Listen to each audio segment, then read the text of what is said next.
Once in a lifetime. I mean, that's one of the most fantastic rescues I've been on. New at 11, the first-hand accounts of rescuers who pulled a man out of the rubble after a partial building collapse Wednesday morning in Adams County. And as we speak, 2 men are still unaccounted for. WCPO 9 News reporter Jake Ryle joining us now live to show us what those search crews were up against and the very latest, of course, on the recovery efforts still ongoing tonight. Jake.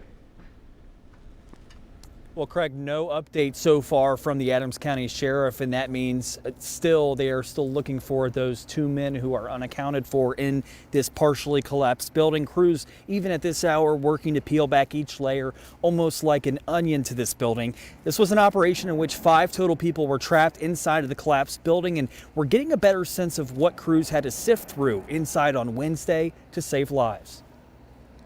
Tom Growl, Deputy Commissioner of Hamilton County's Urban Search and Rescue Team, says it took a once-in-a-lifetime rescue to save 1 man's life. Pinned under a lot of material in a really bad spot, so when the guys had to go down, they had to go up and through and down and around to even get to him.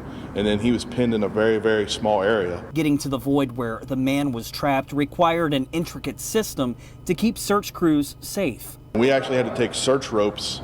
When we made tunnels through the debris, they had to take search ropes to mark our way. Structural engineers made sure the area was safe, and then it was time for Ed Thomas, Deputy Commissioner of the USAR team, to get to work. The voids were very tight, very small, a lot of tangled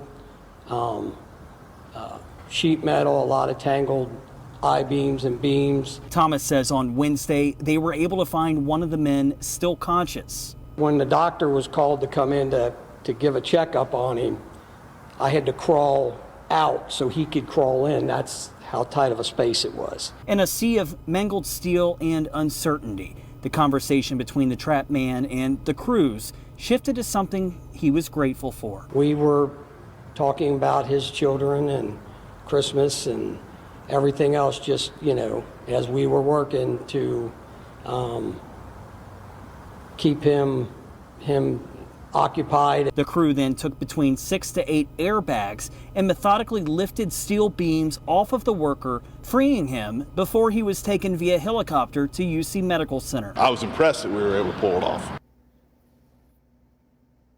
Now, crews will be working through the night to try to find those 2 missing men. We will continue to provide updates for you on WCPO.com.